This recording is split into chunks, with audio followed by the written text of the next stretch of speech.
കടകളിൽ പേടിഎം തകരാറ് പരിഹരിക്കാനെന്ന വ്യാജേന എത്തിയ അക്കൗണ്ടിൽ നിന്ന് പണം തട്ടിയ കേസിൽ വടകര പോലീസ് അറസ്റ്റ് ചെയ്ത പ്രതിക്കെതിരെ പരാതിയുമായി കൂടുതൽ പേർ രംഗത്ത്. കതിരൂർ സ്വദേശി പിലാക്കണ്ടി മുഹമ്മദ് റാഷിദാണ് പോലീസിന്റെ പിടിയിലായത്. ഇയാൾ നിരവധി പേരിൽ നിന്ന് പണം തട്ടിയെന്നതാണ് പരാതി. വില്യാപ്പള്ളിയിലെ ഹിലാൽ കാറ്ററിംഗ് സ്ഥാപനത്തിൽ ഉടമയെ കബളിപ്പിച്ച് 68,000 രൂപ മുഹമ്മദ് റാഷിദ് തട്ടിയിരുന്നു. കാറ്ററിംഗ് സ്ഥാപനത്തിന്റെ ഉടമ അമ്മദിന്റെ പരാതിയിൽ കതിരൂർ സ്വദേശിയായ മുഹമ്മദ് റാഷിദ് അറസ്റ്റിലുമായി.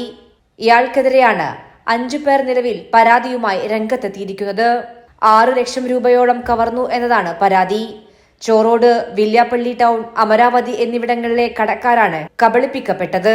3 മാസം മുമ്പാണ് ഈ റാഷിദ് എന്ന് പറഞ്ഞ ആള് ഇവിടെ വന്നിട്ട് പറഞ്ഞ് നിങ്ങളെ പേടിഎം വെക്കാം, പിന്നെ ഇപ്പോൾ അതിനുള്ള ചാൻസ് ഇപ്പം വെച്ചോ, പിന്നെ പൈസയിൽ നിന്ന് അങ്ങനെ പോവില്ല, അപ്പോൾ ഇത് പുതുതായിട്ടുള്ള ഒരു സ്കീമാണ് എന്നൊക്കെ പറഞ്ഞ് കുറേ ഇതാക്കിയതിന് ശേഷം എന്നാൽ ഞാൻ സമ്മതിച്ച് അങ്ങനെ വെച്ച് പൈസ എടുക്കാൻ വേണ്ടി പോകും. എൻ്റെ പാസ്ബുക്ക് കൊടുത്ത് നോക്കുമ്പോൾ അതിലൊന്നുമില്ല, എല്ലാം വലിച്ചെന്ന് പറഞ്ഞു. പേടിഎം സെറ്റ് ചെയ്ത് നൽകുന്ന സ്ഥാപനത്തിലെ ടെക്നിക്കൽ ജീവനക്കാരനായിരുന്നു റാഷിദ്. സാമ്പത്തിക തിരിമറികൾ നടത്തിയത് കണ്ടെത്തിയതോടെ ഇയാളെ സ്ഥാപനം ജോലിയിൽ നിന്ന് പിരിച്ചുവിട്ടിരുന്നു. കമ്പനി ജീവനക്കാരനായിരുന്ന സമയത്ത് ബന്ധമുണ്ടായിരുന്ന സ്ഥാപനങ്ങളിൽ വീണ്ടും എത്തിയാണ് ഇയാൾ പേടിഎം തകരാർ പരിഹരിക്കാനുണ്ടെന്ന് പറഞ്ഞ് പണം തട്ടിയത്. കൈരളി ന്യൂസ്, കോഴിക്കോട്.